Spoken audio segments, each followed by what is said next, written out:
Barrett, it's good to see you again. Thank you very much for joining me today in this episode. And why don't you tell us a little bit about yourself? Like, how do you start working with partners? What have you done? Ecosystems that you have worked on in your career? Sure. Yeah. So partnerships for me were not really in any way a choice that I made, frankly. So from a professional perspective, I have a design degree, frankly, that I've almost never used. But early in my career, I worked in restaurants. So right after college, the economy was pretty bad, and I found my way to restaurants just as a happenstance, time and place. And Hmm. part of my job in my first role in the restaurant that I worked at was to be a hospitality manager, which meant I had to develop relationships with the local businesses where I would go and we'd host their events or we'd, cater their next party or whatever it might be.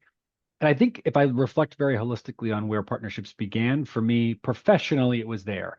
I've always been a connector, a people person, if you will, just by Mm. nature. It's who I am. But I thoroughly enjoyed that time. And ever since that first opportunity, I've tried to bring some form of interpersonal connection, relationship development, partnerships effectively into the roles that I had. So I worked at an early stage startup. At that place, I had a lot of, frankly, flexibility and a lot of, well, a lack of oversight, I guess. And so even the way I sold there, I ran sales, if you will. It was a small company, but it was, a small team. Even in that regard, I established relationships with larger organizations. We were selling to initially restaurants. I left restaurants. I went to a startup selling to restaurants. And at the time, they were Hmm. selling one-off transactions. And I figured out if I joined restaurant groups, so publications or local chapters of the National Restaurant Organization and things of that nature, I could develop distribution opportunities over time. And so it kind of continued from restaurants to that startup to then joining HubSpot years later in specifically a partnerships capacity. And over my career there of almost 9 years, most of my roles and my time spent was acquiring partners, managing partners. I ran partner education for a sort of number of years there. I ended up going and doing partner strategy for about a year as well, year and a half as well, for the entire organization. And so a lot of my time there was spent really honing my skills around go to market and specifically tech partnerships and working with companies to help them package, price, and sell your solution. And I like to think I got a bit of an MBA, a partnerships MBA at HubSpot. Yeah. That made a big difference in my career, certainly. After that, I worked at a partner. So I sort of saw the lens of what's it feel like to work at a partner of a larger organization. Worked for Ramp for a period of time where I actually helped build alliances and really enterprise go-to-market partnerships. And so throughout my career, it's been very much a sort of trip and fall and land in the right place. But holistically, as I've developed more control and more interest and understanding of what I liked, I've made an intentional decision around spending my time around partnerships. That's really cool. And we typically talk about partnerships in the technology, in the SaaS industry, right? But yeah, there's definitely partnerships in other sectors, like you mentioned, restaurants, right? I'm sure there's many other examples like that. But yeah, really interesting that you came from that industry sector and then move into technology and SaaS companies. So I'm sure it provides you a lot of different perspectives.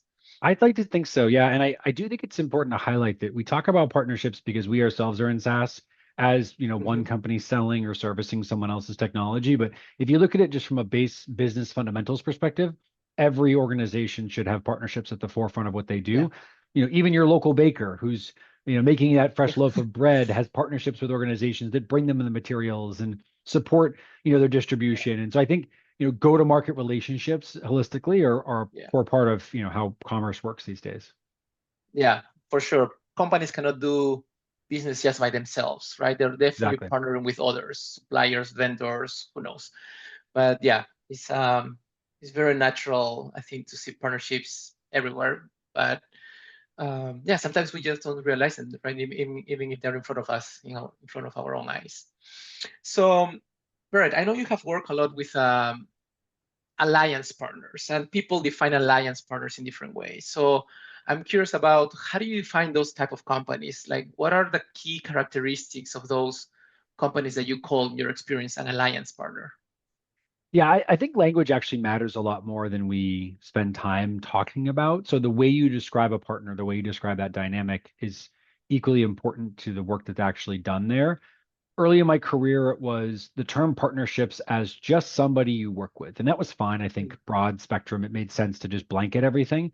As go to market has evolved and as technology itself has accelerated and sort of the distribution, the spread, if you will, of that technology has increased as well.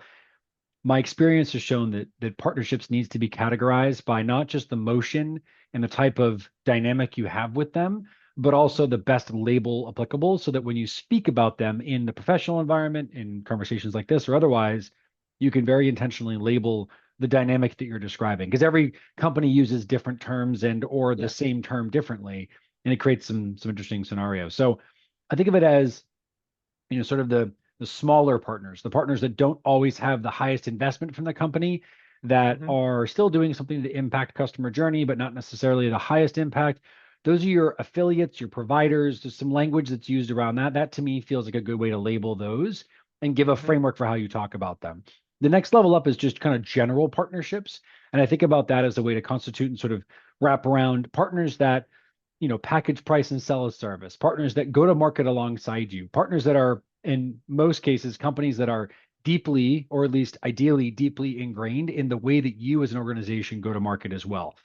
I think of Mm-hmm. them as the most sort of close proximity to the problem. They're deeply involved with that work. And I've used the word deep here quite a bit because I think it's really important to constitute and sort of wrap your head around this idea that partnerships should be about mutual value, mutual go to market, Yeah. mutual success. Partnerships as a term blanket, but more specifically in my example here, for my purposes, sort of labels that middle group.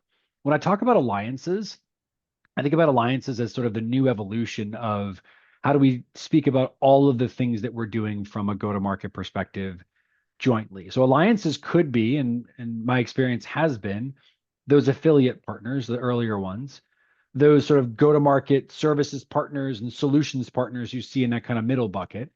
It can be your GSIs, right? Your enterprise relationships. That's right. Sometimes it can be product partnerships, depending on the organization, the size, the reach. Yeah. And so alliances for me are the pathways to market with, alongside, through, to companies that add value and or increase the value you deliver to your end customer. So I would say, like, very broad strokes as a term. And then if you look at it in certain dynamics and scenarios, they would actually, they being the company, if you will, use the Mm-hmm. term alliances as a go-to-market function. So like the team alliances in my career has been the people that manage the services partners, solutions partners, that group has also been at times the product partnerships, has also been the GSI enterprise or, down market associate SI, partnerships. And so again, it sort of becomes this bucket, this catch-all where a lot of Yeah. different dynamics actually exist. Yeah. It's a good point about clarifying what those labels mean, right? Because different companies call things different ways. But once you're in an organization, right, it's important that you are also socializing those definitions with the other departments, right? And And writing clarifying them what down. is clarifying what they are, what they mean, and also what are we expecting from them, right? Because to your point, sometimes an alliance partner could be somebody that you want to co-develop with. Sometimes you want to do servicing with them. Sometimes you want to do both things, maybe, or affiliate partners. So yeah, that's definitely important to bring clarity to the ecosystem inside the organization. Yeah, it almost becomes like crafting a sort of dictionary of terms, if you will, and a thesaurus, if you will, and being very clear that, like, this is the way that we're going to talk about partnerships and the things we're going to do with them and how we label them, accordingly. I remember working at a company early in my career. Well, I'll say it's HubSpot, right? And when I was there, the peers that I was working alongside would get on the phone and they'd call a marketing agency or a Mm-hmm. services agency of some kind. They'd say, "Hey, we're gonna come in here and we're gonna partner with you." And I remember thinking to myself, like, what are they saying? Like, what does that actually mean? Like, what are we actually communicating in that statement? And I got Yeah. on my, third or fourth call, whatever. I said, well, we're going to work with you to partner better. And the guy goes, and this is crass, but he said, what the fuck does that mean? And I kind of laughed and I was like, that's a great question. Let's talk about what that actually means. Yeah. I described, like, working together to build a business and build a business model and price and package and, Yeah. strategy and kind of the whole thing. And he goes, see, that's what you should be saying. That's the definition of how we thought about partnerships. And so Rick, to your point, like, for me, it's one of the most important fundamental dynamics in any organization I've been a part of is labeling, defining, and clearly getting, alignment around what does this word and that word Yeah. mean in terms of how we actually go to market from a partner perspective. Yeah, yeah, definitely. That's a good example. Because partners also have an expectation, right? They want to understand what Totally. does it mean to be your partner. Yeah. So yeah, that's definitely good. How do we define growth? And, what does a mutual action plan look like? And all the things we Hmm. do as partner leaders that we ourselves are comfortable with because it's our lens of interpretation, right? Human beings are inherently driven by the patterns that we experience and thus the reactions that we give, right? The sort of response, if you will, to Yeah, that instance, right? And so I think if you mislabel or assume something, then it's easy that your partnership can get really kind of screwy, right? Versus yeah, like, let's be exactly. super transparent and clear and agreed upon. Yeah, yeah.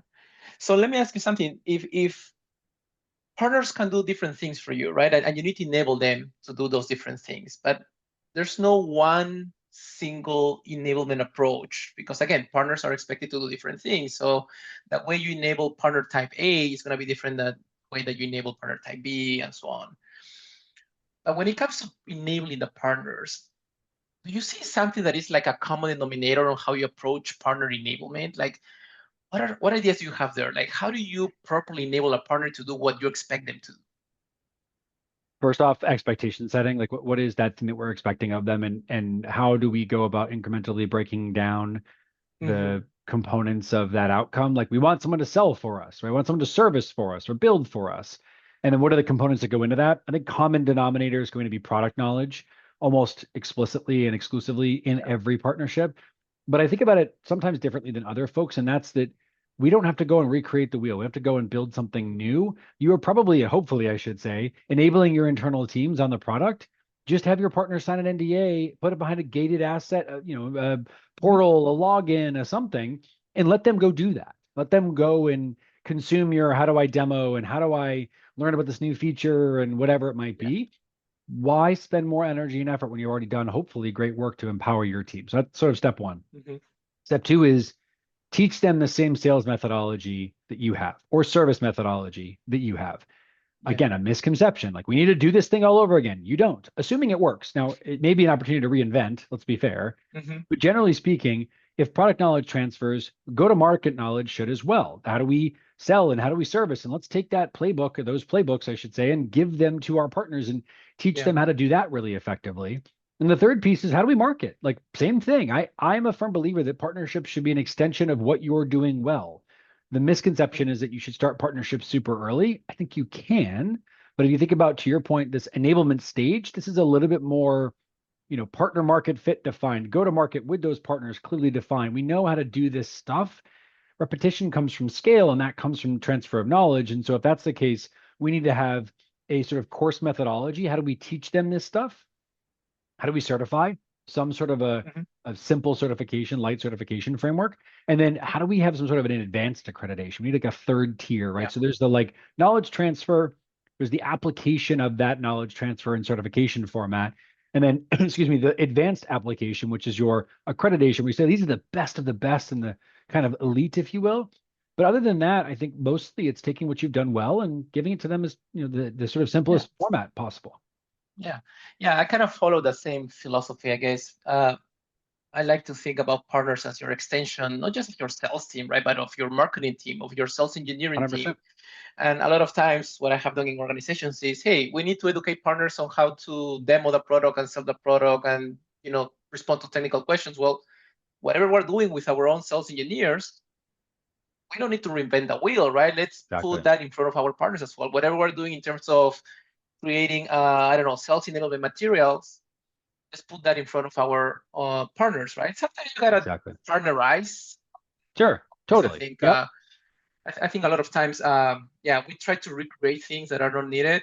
If you're already doing it in the organization, I mean, it Yeah. should be a low hanging fruit to leverage. I think so. Agreed. Entirely. Um, One of the key things that we expect from partners a lot of times is co-selling with them, right?